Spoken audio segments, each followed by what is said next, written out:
Bismillahirrahmanirrahim. Assalamualaikum warahmatullahi wabarakatuh. Alhamdulillahirrabbilalamin. Wabihi nasta'inu ala umuri dunia waddin. Wa ala alihi wa sahbihi ajma'in amma ba'du. Salawat beserta salam semoga tetap tercurah limpahkan kepada baginda alam, ni habibana wa nabiyana wa maulana Muhammad sallallahu alaihi wasallam. Baik, di sini saya Siti Julaiha sebagai alumni Situ Al-Farabi Pangandaran, angkatan kelima yang alhamdulillah lulus tahun 2024. Di sini saya akan menyampaikan sebuah judul, yaitu terkait menjadi sosok pemuda yang dirindukan surga. Wah ya, judulnya sangat menarik sekali ya, menjadi sosok pemuda yang dirindukan oleh surga. Sebelumnya ada beberapa pembahasan. Yang pertama itu keistimewaan di masa muda. Masa muda adalah masa yang dimana kekuatan fisiknya berada di puncak dan jiwa raganya masih kuat untuk melakukan berbagai hal. Namun, godaan syahwatnya juga sangat tinggi, sangat besar sekali. Itulah mengapa Allah sangat mencintai pemuda yang mampu menekan atau menahan hawa nafsunya. Dan Allah memberi cerita dalam sebuah kisah Ashabul Kahfi di mana beberapa pemuda, di mana pemuda itu ada di lingkungan yang diharuskan untuk menyembah berhala. Jadi pemuda itu melarikan diri, atau bahasanya gimana ya? Dia itu lebih memilih berdiam di gua karena tidak ingin menyembah berhala. Ya, saking taatnya kepada Allah, dia lebih memilih berdiam di gua untuk beribadah kepada Allah supaya lebih tenang, supaya tidak diketahui oleh masyarakat yang menyuruh dia untuk menyembah berhala. Nah, dalam kisah Ashabul Kahfi itu, pemuda yang berdiam di gua itu Allah berikan dia tidur selama sekitar 309 tahun. Saking dia taatnya kepada Allah, Allah memberikan dia ketenangan dengan tidur selama 309 tahun. Sekitar 309 tahun. Setelah pemuda itu terbangun, dia ingin berbelanja, membeli makanan ke sebuah kota. Namun dia aneh, uang yang mereka gunakan tidak dapat digunakan. Ternyata dia tidak sadar, dia tidur selama 309 tahun. Di mana masa sebelum mereka tidur harus menyembah berhala, lingkungannya yang sangat keras sekali. Dan pas mereka bangun, agama Islam sudah tersebar. Lingkungan mereka sudah tersebar oleh agama Islam. Saking Allah menyayangi pemuda itu karena mereka sangat taat kepada Allah. Nah, jadi kita sebagai pemuda, lihatlah dan contohlah kisah Ashabul Kahfi. Karena mereka saking taatnya, jadi mereka mencari ketenangan untuk menjaga ketaatan mereka kepada Allah. Dari kisah tersebut dapat diambil beberapa poin, yaitu teguh menjaga iman meski tekanan sosial sangat besar. Yang kedua, pertolongan Allah akan datang pada hambanya yang sangat ikhlas beribadah. Yang ketiga, kekuasaan Allah melampaui waktu dan kebiasaan manusia. Kebiasaan manusia taat kepada Allah, beribadah kepada Allah, maka Allah akan datangkan kepada kita kemudahan untuk mencapai ketaatannya. Itu yang pertama. Nah, kisah tadi diambil dari surah Al-Kahfi ayat 13 yang berbunyi, nahnu naqussu 'alaika naba'ahum bil haqq innahum fitnatun amanu bi rabbihim wazidnahum huda. Yang artinya, kami ceritakan kepadamu Muhammad kisah mereka dengan sebenarnya. Sesungguhnya mereka adalah para pemuda yang beriman kepada Tuhan mereka dan kami tambahkan kepada mereka petunjuk. Itu yang pertama.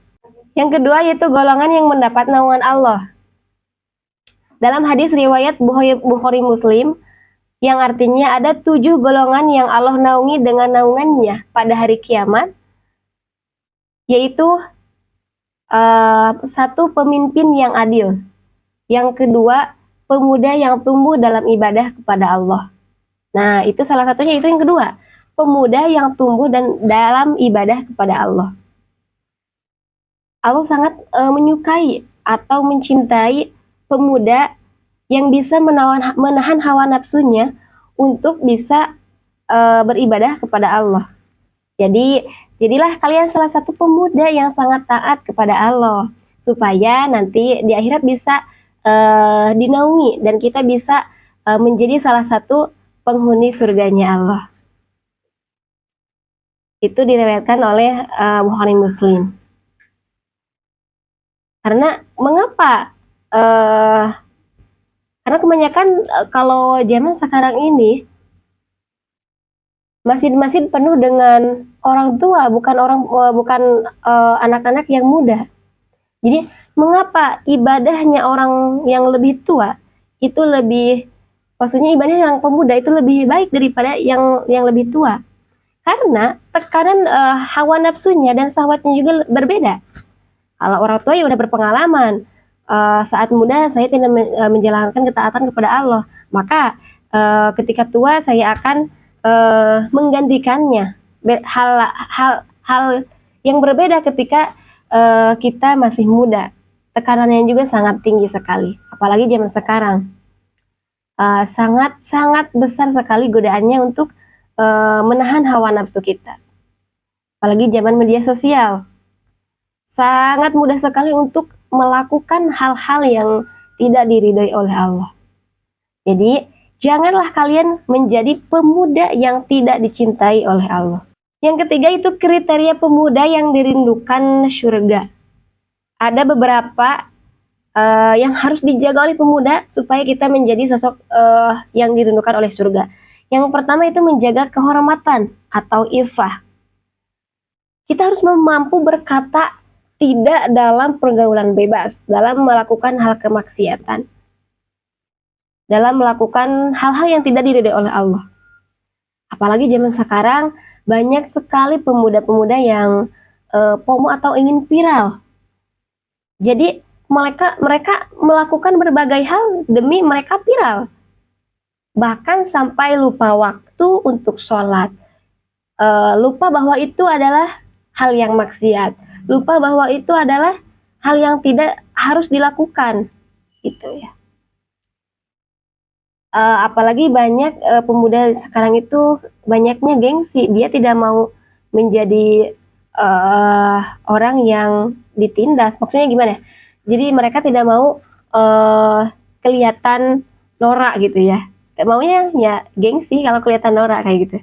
Ini lebih memilih padahal kita ada waktu nih buat melaksanakan ibadah gitu, tapi kita gengsi dengan teman kita gitu. Jadi lebih memilih circle kita gitu.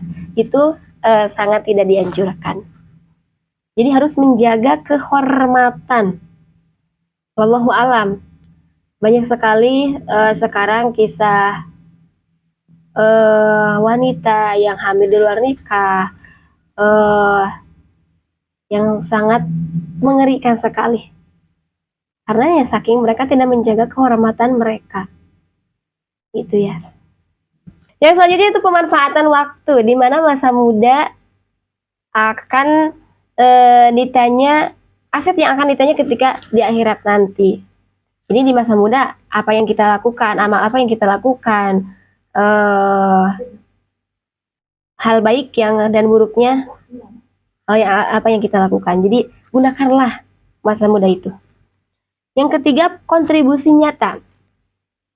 Menjadi tangan di atas yang memberikan manfaat bagi sesama, bukan sekadar penikmat konten yang pasif. Ya, jadi kontribusi nyata kita di masa muda nyata digunakan waktu untuk menolong sesama, tidak hanya untuk konten saja, tidak hanya untuk memamerkan diri, tidak hanya untuk kepentingan pribadi, tapi untuk menjaga ketaatan kita kepada Allah. Segala macam hal perbuatan ibadah, menolong orang lain itu diniatkannya dengan untuk taat kepada Allah, insya Allah kita adalah salah satu pemuda yang dirindukan oleh surga. Dari penjelasan di atas, ada hadis riwayat Tirmizi bahwasanya tidak akan melangkah kaki seorang manusia pada hari kiamat sebelum ditanya tentang 4 perkara, Itu salah satunya tentang masa mudanya untuk apa ia habiskan. Gitu ya.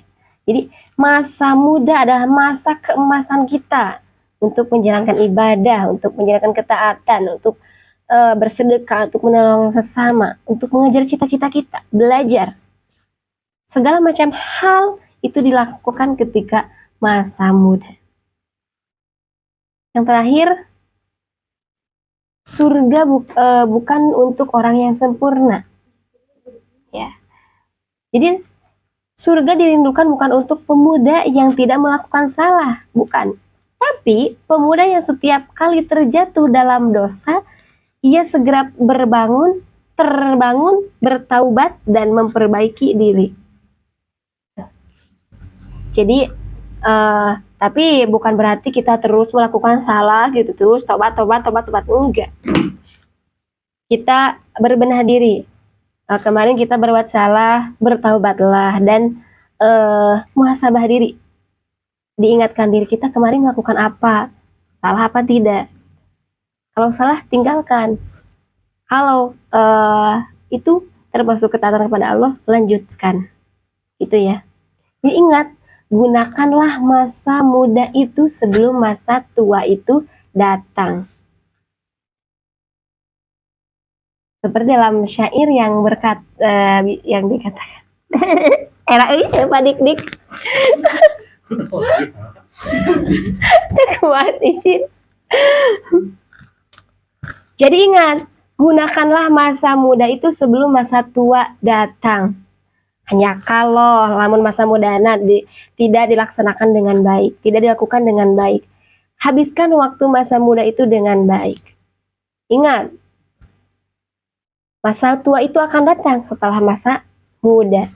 Seperti dalam syair, ingat 5 perkara sebelum 5 perkara, sehat sebelum sakit, muda sebelum tua, kaya sebelum miskin, lapang sebelum sempit, hidup sebelum mati. Ingat, sebelum kita mati, sebelum kita tua, sebelum kita sakit, gunakanlah waktu itu sebaik mungkin untuk melakukan ketaatan kepada Allah. Ingat, di akhirat kita ditanya bukan seberapa subscriber kita yang dapatkan, tapi seberapa amal kita yang diperbuat untuk taat kepada Allah. Baik, sekian dari saya. Mohon maaf bila ada kesalahan. Wabillahi taufiq wal hidayah. Wassalamualaikum warahmatullahi wabarakatuh.